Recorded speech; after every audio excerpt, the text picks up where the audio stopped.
Mining community, welcome back to another episode of the Dig Deep the Mining Podcast. And today's podcast is the Strategia Worldwide, who we've had on the podcast previously. We recorded an episode back in June 2020, so feel free to go back to that episode as well, maybe either before or after listening to this one, because obviously that was over 15, 16 months ago. And today we've got two guests on the show.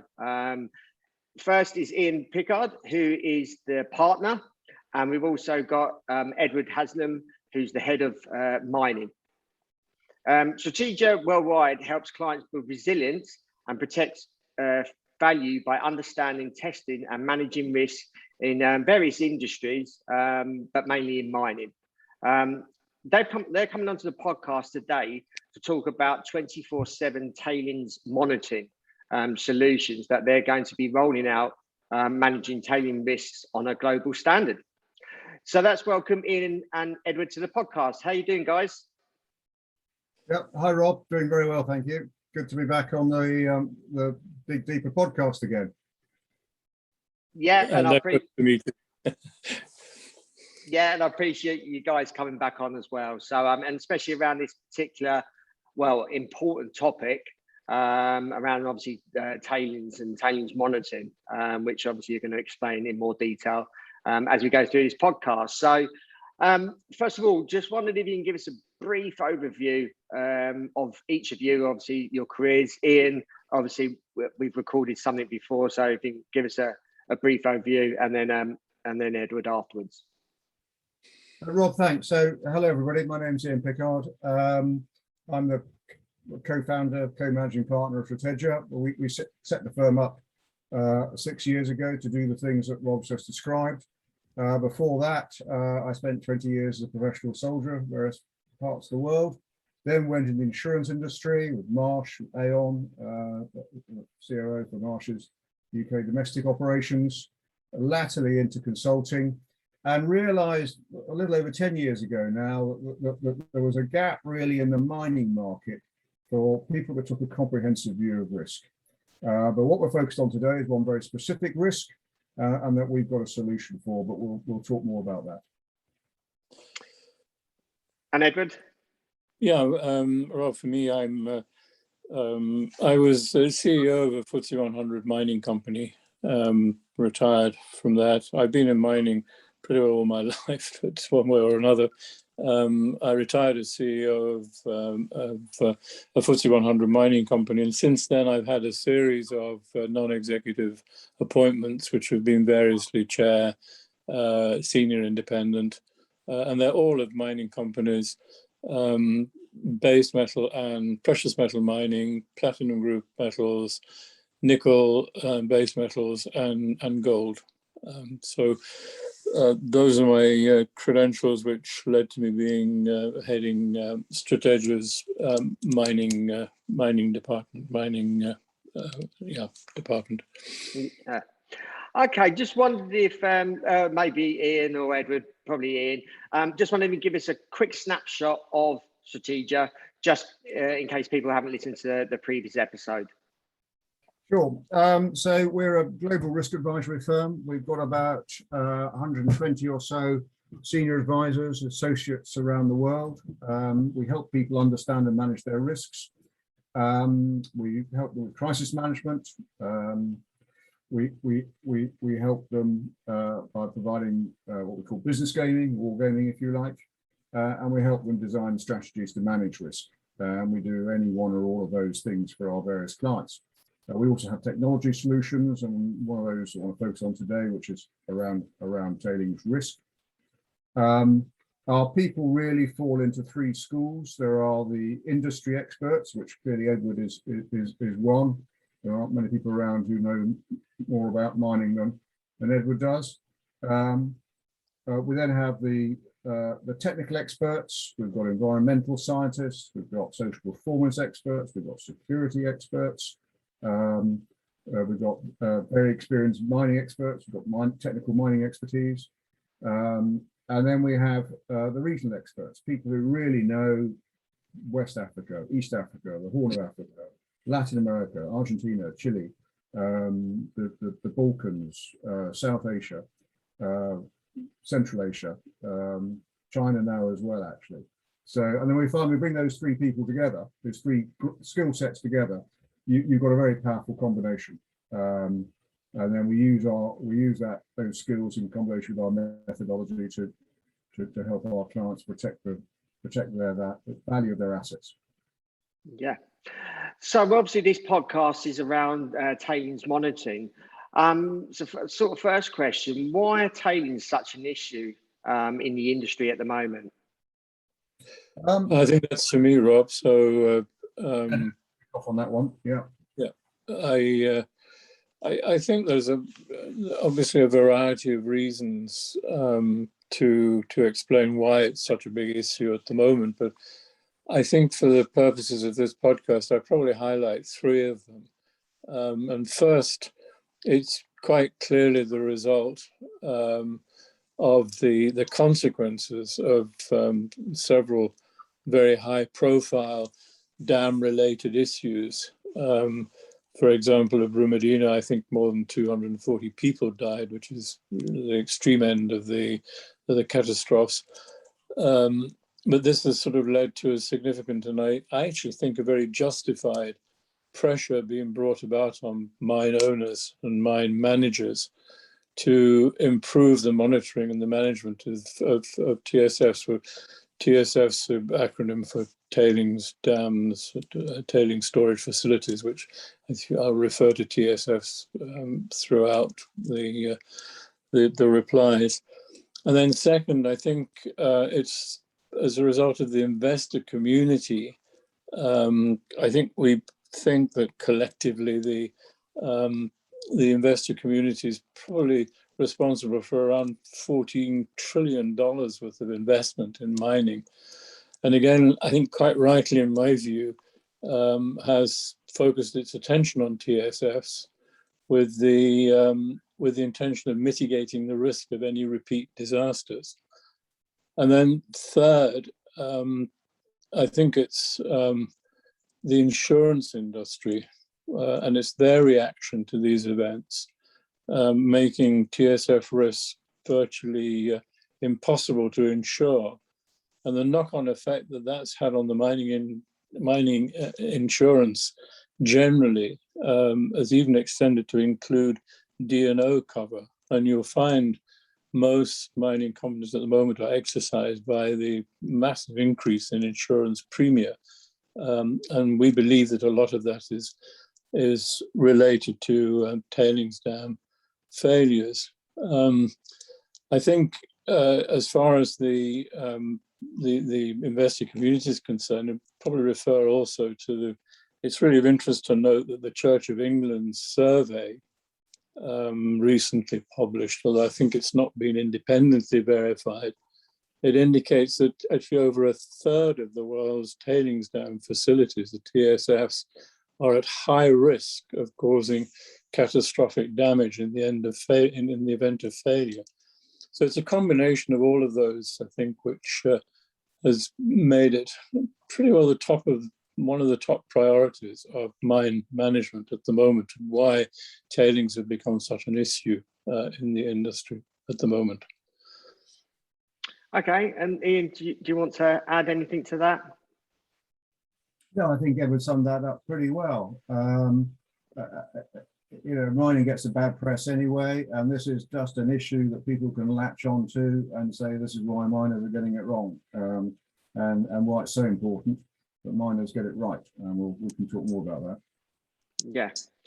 And does the problem just apply to sort of operational dams, or any other kind of dams, or what's about legacy dams? Well, that's a very good question. Yes, of course it applies to operational dams, but about 2/3 of the world's dams are no longer in use. And there are literally hundreds, if not thousands, of dams around the world, which are now closed and are now what are called legacy dams. And in many ways, they're the most highest risk ones because they're not being maintained. But the companies that own them still keep the liability, and they've closed the mine. I'm afraid that liability does not go away. And we know instances in particularly countries like Chile, where communities are really worried about these dams. They're surrounded by them, and there's a lot of political and social pressure and issues around them.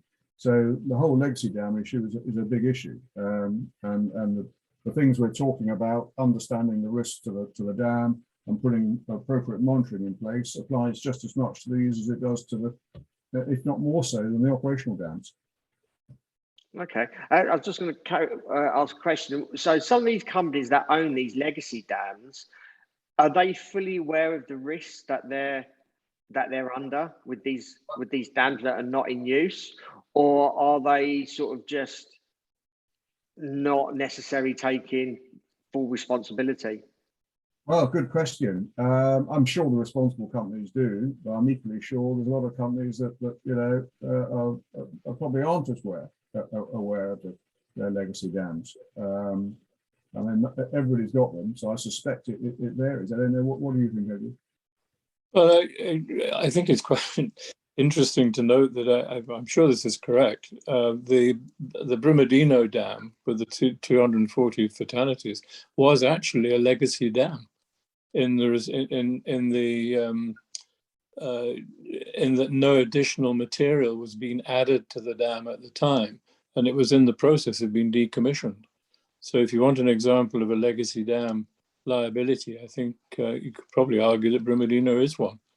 Yeah, yeah. And at the last count, the costs associated with Brumadinho, litigation, fines, insurance, what have you, was somewhere around $6 billion, which is an eye-watering amount of money for any company. Yeah. And what's some of the issues with these legacy dams that are not being maintained? Is there a common issue? Well, as with all dams, it's a question of understanding the risks. So, I mean, Brumadinho, the issue was liquefaction, not being dewatered when the moisture level rose in the dam. But every dam's different. So, you've got to understand the risks to that particular dam. And the risks are the technical risks, absolutely, the slope stability, all that sort of thing. But there are also the ESG risks, the potential impacts on downstream communities. And all those communities changing shape, so that if something happened, would it affect more people than it would have done previously? So you've got to take a sort of broad spectrum, broad aperture view of the risks around that particular facility. Okay. What impact do you think another major tailings dam failure will have on the industry? Oh gosh, well, I think a very great impact, I'm afraid. I would say on at least two levels going. I think first, for the company concerned in that another major failure, the impact in all probability could be existential. And I mean, obviously that would depend to some extent on the geography of the location of the tailings dam. But in existential threats, I regret to have to say I speak with a degree of certainty here, because I was personally involved in a TSF failure at a publicly listed company. And as a consequence, that company did end in administration. And in fact, criminal charges were brought against the CEO, which happily I wasn't, but he received a 6-month suspended prison sentence. So if you're looking for impact, that's a fairly significant impact on the company level. But then on another level, in respect of the mining industry in general, I think that one of the obvious impacts would be an increase in the cost of capital, because investors would be increasingly reluctant to invest if there were another major TSF failure. And that would be, I think, a very significant impact to the mining industry generally, and a very good reason why all the things we'll talk about to manage tailings dam risk become more and more important. And possibly, to go back to your first question, explains why it's an issue at the present time. Yeah. And Iain, do you want to comment on that as well? Yes, I mean, even if we look at the latest failure, which is at the Katoka Dam in Angola, which is Angola's biggest diamond mine. I mean, it's polluted hundreds of miles of river down into the DRC and poisoned people, but very poor communities. So it's not made a huge splash. However, and so I think the insurers at the moment think they're probably off the hook. But what's interesting is the DRC government are now saying they're going to sue the company for environmental damages. So that one's not played out yet. And let's see what impact that has on Katoka. I don't think it's going to end well for them, to be frank. Yeah. And do you think we're on the cusp of another disaster within, say, the next 6 or 12 months? Well, who knows? I mean, this one came left field. I mean, there's so many dams out there that are not being well maintained. It could happen tomorrow. It could happen next year. It might not happen for another 5 years. Nobody knows. Yeah. You don't even know how many dams there are in the world. I mean, the Church of England survey came up with about 1,600, but no Chinese or Indian companies submitted any information. So, I mean, who knows? Thousands is the answer. But that we don't know. Yeah. Sorry, Edward, did you want to say something? No, I disagreed with him what he said, and I think and I think Russia also a lot of tailings dams there which may have not been reported. Okay, so it's certainly a big issue then. What impact is this issue having on sort of mining regulators, investors, and insurers around the world? Sure. Well, Edward's just spoken about investors, and it's very interesting that one of the sponsors of the global industry standard of tailings management is the Principles for Responsible Investment, who represent the big institutional investors, the pension funds and so on. So they are all over this, and they're watching it like a hawk. And as Edward says, it's going to affect the cost of capital for companies unless something is done to address this issue. Regulators is a really interesting one. The Chilean mining regulator, Strategia, it's not the regulator, it's the parliament. The regulator will enforce it. Is requiring 24/7 monitoring of tailings dams with effect next year. This isn't a "can you do this, please?" This is if you want to keep your license, you've got to do it. And I think that's a trend we're going to see around the world.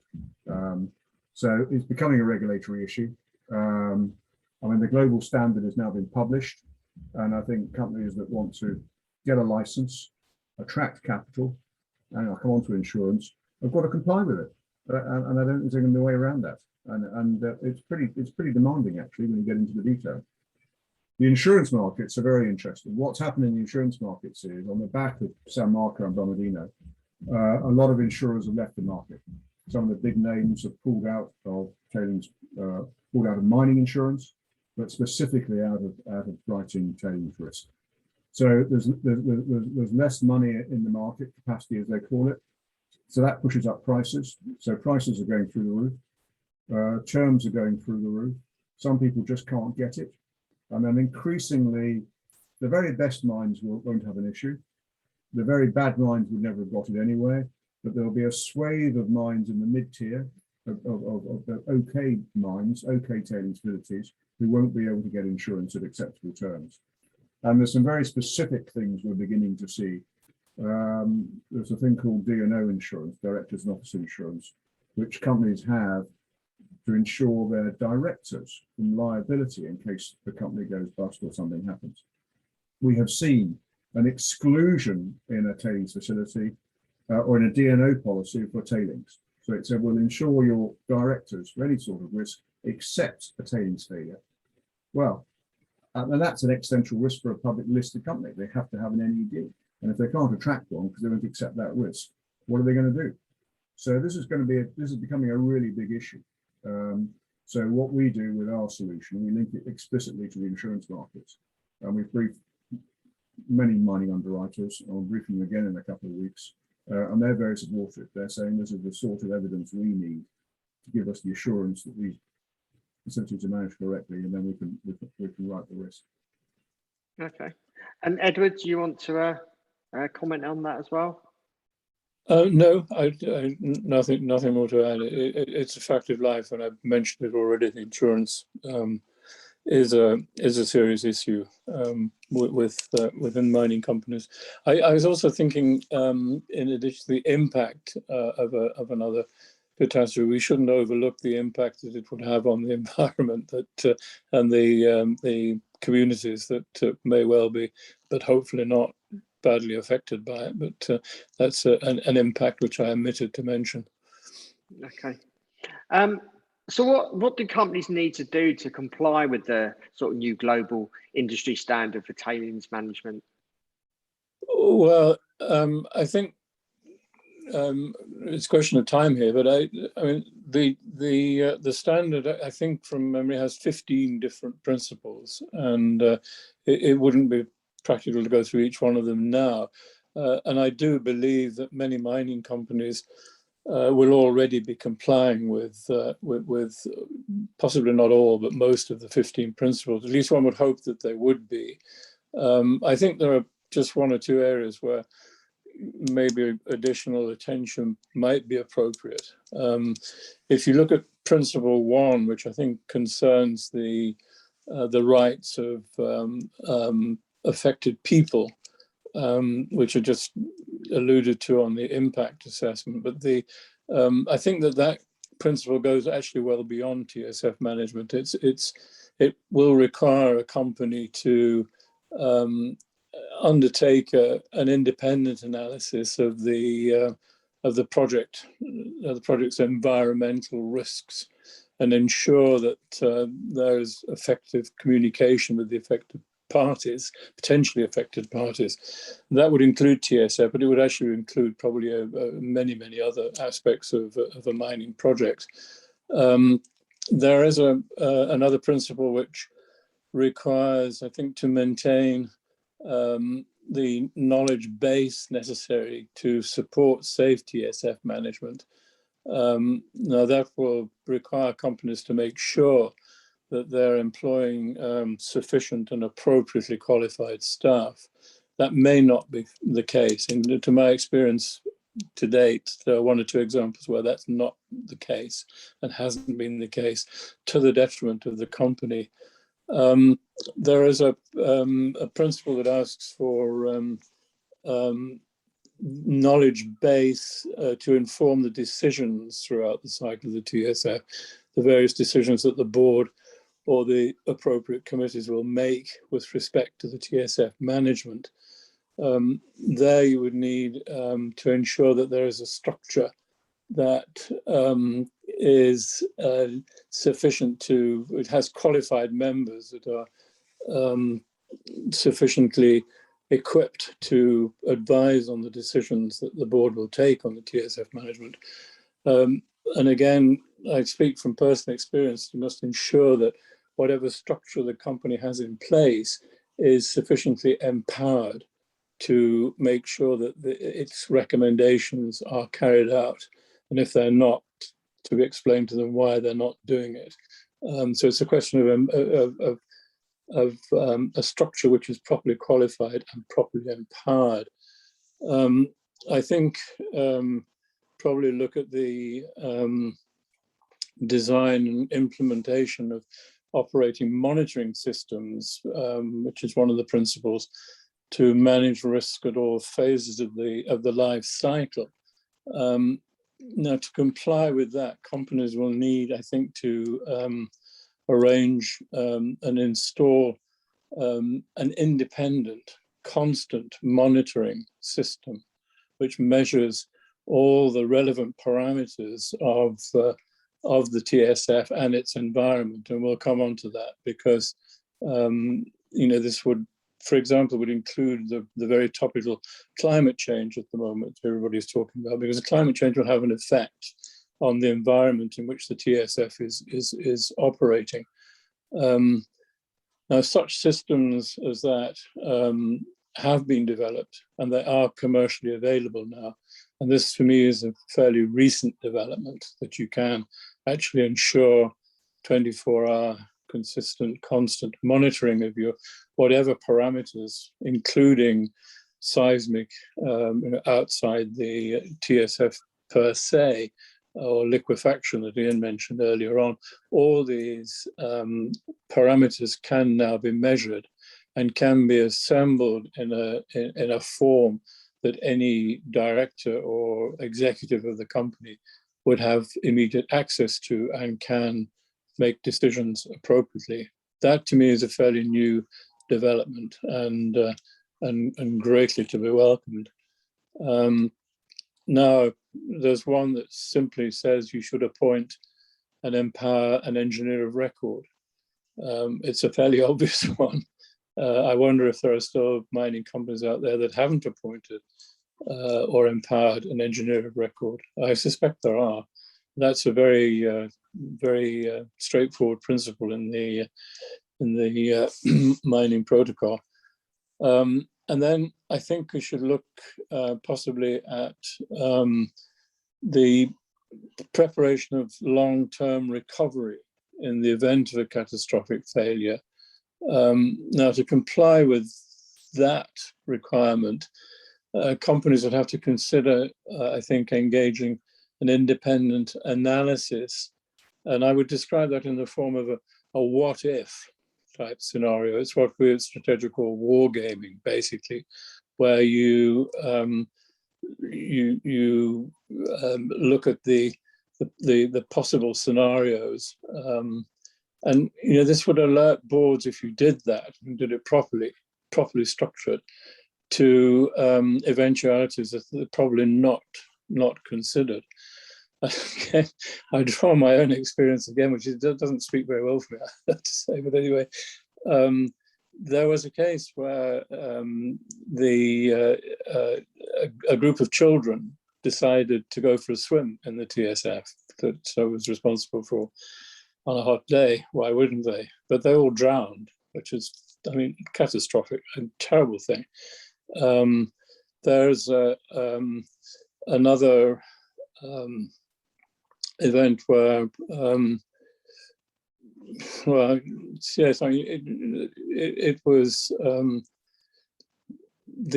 if you look at the what if the tailings dam failed, you have the footprint of failure. So you can calculate now quite easily what would be affected if your tailings dam failed catastrophically, what would be affected around it. You can measure that now quite easily. I encourage the example where the tailings dam was in such a remote location that nobody even considered the knock-on, the consequential, the collateral damage it may cause, until the what-if, the wargaming scenario, established that a catastrophic failure would wipe out the worker accommodation on the site. Now, I'm pretty sure, I know that neither of those events appeared on any risk register. So it's something to consider, to alert boards to. You won't have covered all your risks, I guarantee it. And a what-if type of wargaming scenario carried out independently will, I'm quite sure, highlight some risks that you hadn't taken into account. So those are some examples from the top of my head, if you like, as to how you would conform to the GISTM principles. Yeah.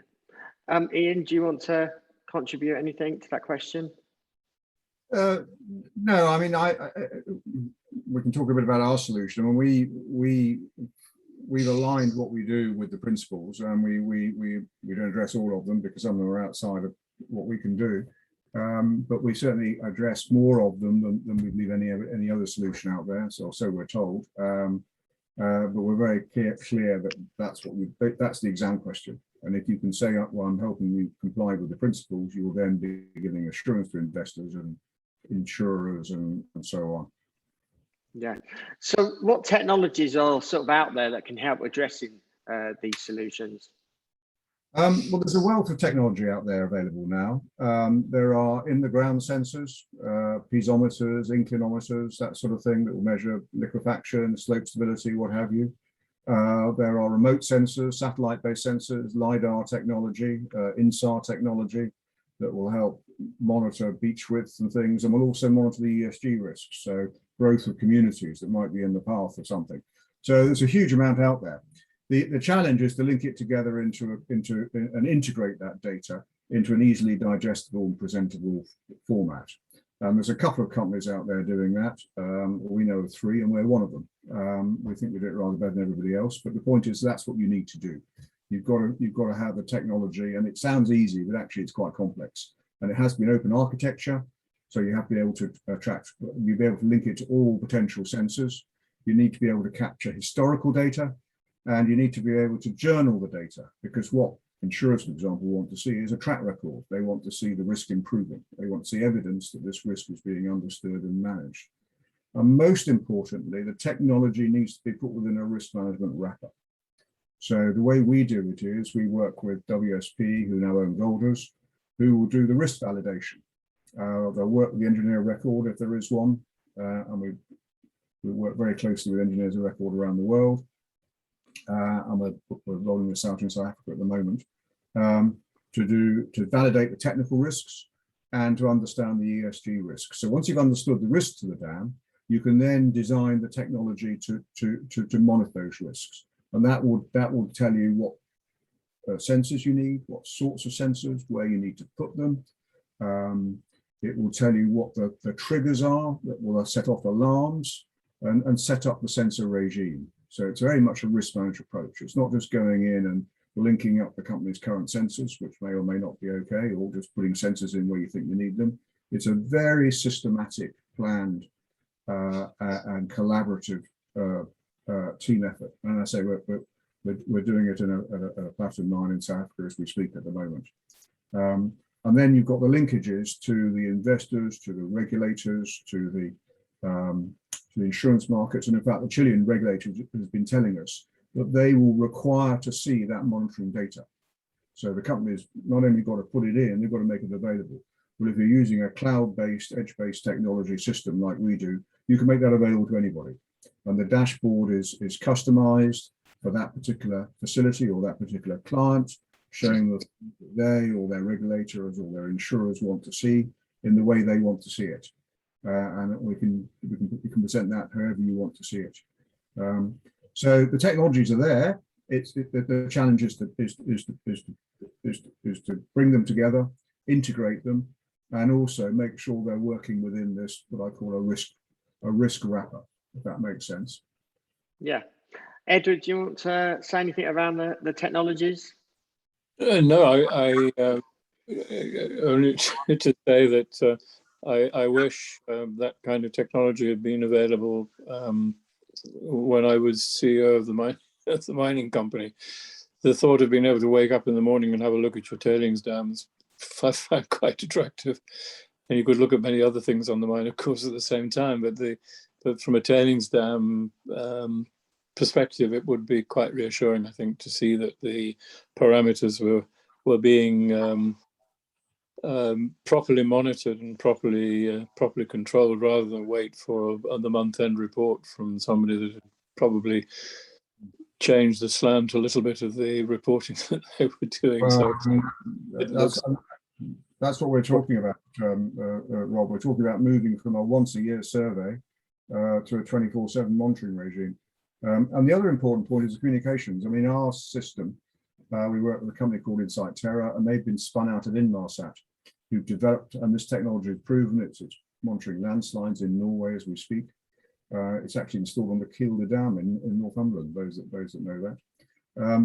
But the point is that if necessary, if the local 4G or whatever can't support it, we can access the Inmarsat satellite system, and I don't think there's another system that does that. So we've looked at a dam in the DRC, we had very poor comms. Well, that's where you would use the satellite system. So you've got really robust communications. You're not reliant on local communications, which could be subject to power outages or anything else. Okay. And what questions should mining companies, sort of executive management, directors, senior executives, be asking their management teams, obviously, about the tailings management? Yeah, well, speaking from a non-executive director's point of view, I think the sort of questions I would be asking would be, I think I would be asking them to provide me with a detailed plan as to how they were continuously monitoring TSF parameters, which is now a requirement. How are you doing it? Show me. I think I would ask to know specifically who's responsible for that and for that TSF management, and to what extent they're empowered, to whom do they report, and how frequently do they report to the board, I guess. I would ask what steps are being taken to ensure communication with and support from local communities. What is the mechanism? How do you do it? Who does it? How often do they do it? I think I would ask specifically who is the engineer of record, and what reports have they produced to date? Can I see them? I think I would also ask whether we've undertaken any independent review of our TSF risks. How often is the risk register reviewed would be a good question. And to what extent do our insurance policies reflect these risks? Is there a match between insurance policy and risk? We found, Iain will confirm, in cases we've been involved in, there's a complete mismatch where risks have not been mitigated, or risks have been mitigated that didn't exist or weren't really a risk or whatever, but there was a mismatch. Then I would certainly ask for a plan of the collateral damage, the potential collateral damage that would be affected by a TSF failure. And I would ask for a detailed emergency response plan to that. How will you deal with it? And I think slightly more nebulous, but I think that I've been looking for evidence that there was actually a culture within the company, a culture of learning, and that there was adequate communication within the company of sort of early problem recognition, and the reporting channels, and the whistleblower protection, all quite important, I think. And then a final question, maybe think of it whilst Iain was talking. I'd probably be quite interested to know whether my D&O cover, my director and officers cover, included TSF risk, because I'd be very, very disturbed if it didn't. The incident I referred to earlier on, which resulted in the criminal prosecution, was entirely funded by the D&O cover insurance. So if you don't have that, there are some big bills out there. Those are the questions that spring to mind, Rob. Yeah. Iain, would you have any other questions that executive managers, directors should be asking their senior management team, and especially the tailings management team? Well, I think Edward's given the NED perspective really well. I would say people like chief risk officers, people like that should be drilling into this and saying, is the current regime of a once-a-year inspection sufficient anymore? Is it fit for purpose? I would suggest it's not. And if it isn't, what are you doing about it? Are you reaching out to companies like ours to say, how can we help? Some companies are trying to build their own technology. Well, that's great. And their IT departments may think they can crack it. It's actually pretty complicated. I mean, the technology we use, Insight Terra's technology, has been developed by Inmarsat over many years. So it's not a thing to be done lightly. And we would say, well, it's out there, it's developed, it's mature, it's in place. But, you have to save yourself a lot of work and leverage that. Perhaps we would say that, wouldn't we? But we think it's very true. Yeah. And with these issues and with the tailings dam industry, or that part of mining, do you think there's a lack of knowledge or incompetencies, or even some people are not aware of the risks that they could be involved in around their tailings dams? What are you seeing as I suppose a common thread if you're analysing that whole part of the mining industry that around the tailings dams. Shall I go on that, Edward? Well, I think, yes, I think it's in two levels again. I really do think that the major miners are very much aware of the risks, and I think that they're taking great steps towards complying with the ASTM and IRMA standards.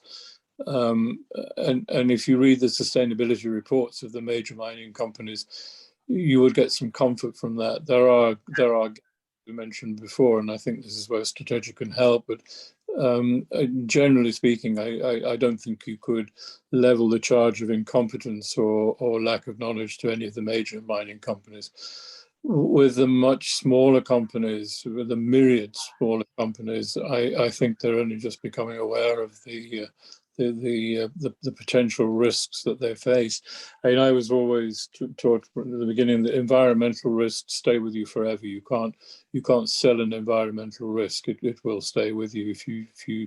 If you commit some dreadful environmental crime, it will catch up with you. And I think that there is probably a lot of work to be done on the junior miners and the would-be miners, the startup miners, on all the issues we've just been discussing now. And there will be an awareness of all these issues. So I think it's at two levels. I think the majors are not incompetent, and they are very much aware of it. The junior miners are not incompetent, but I think they're probably not aware as to the extent that they should be of these issues. I agree. The big companies we work with are acutely aware of this. I wouldn't say they've necessarily got it right, but they're certainly trying. I think it's a different ball game when we get to the mid tiers and below. It's partly a matter of resources. The big guys have got the resources to sort this out. Smaller companies don't. But on the other hand, I would say, I mean, our own solution is not costly in the scheme of things. When you look at the liabilities involved, and it may well be that, you know, it's going to the next failure that happens to a mid-tier is probably going to certainly a listed mid-tier is probably going to wipe the company out, and that might just sort of, you know, it might take that to make people wake up and smell the coffee. But I think investor pressure will drive it as well. I mean, this cost of capital issue, people are going to realise if they don't have a plan to manage tailings safely, they're just not going to attract the investment for their projects. Yeah. So as a conclusion, and I suppose Iain can probably answer this, just as a conclusion, just wondered if you can give us an overview, especially what kind of services that you do provide, and I suppose the challenges the industry will face moving forward. Sure. No, thanks, Rob. Well, we have a solution. We call it Tailings Protect. We need a consortium with WSP, who now include Golders, with Insight Terra, and actually McGill Partners, insurance brokers. Although you don't have to be insured with McGill, they can help in other ways. And we provided this integrated risk-based solution where we provide the risk validation, we provide the monitoring, the technology. We can put the monitors in place. We can buy them for you. If you've got them already, we can hook them up to the dashboard and the cloud base, put the data in the cloud via the dashboard, and we can link into the insurance markets to have those negotiations and demonstrate that the risks are managed. So that's what we're doing and how we're doing it. And if people want to ask our advice on managing their tailings risk, you know, please give us a call. Yes, certainly. Iain and Edward, really appreciate your time in give us an overview of this very important subject. And like obviously one of the last questions I asked, is it incompetencies? Is it awareness of the risks involved? And I think you've actually highlighted a lot of important information. So I suppose anyone that is listening, appreciate if you can pass this podcast episode on to all people within the mining industry, whether you're solely directly affected by a tailing or not. I think everyone in the mining industry needs to be aware of this, and just, I suppose, more discussions need to be around an operation, and obviously the senior management, obviously, if they're not aware, need to be made aware. So I appreciate anyone that is listening to pass this episode on, share it with other people within your company and within your industry. If our audience wants to reach out to you guys, how can they go about doing that? And any social media platforms that you may be on? Go to our website, please, www.strategiaworldwide.com. Drop us a line or call us up. We're on the contact page. Yeah, no worries. Okay, really appreciate your time, Iain, Edward. Thank you for that content. And for those that are listening, as I mentioned, appreciate if you can share this episode amongst your colleagues and industry peers. And until next time, happy mining.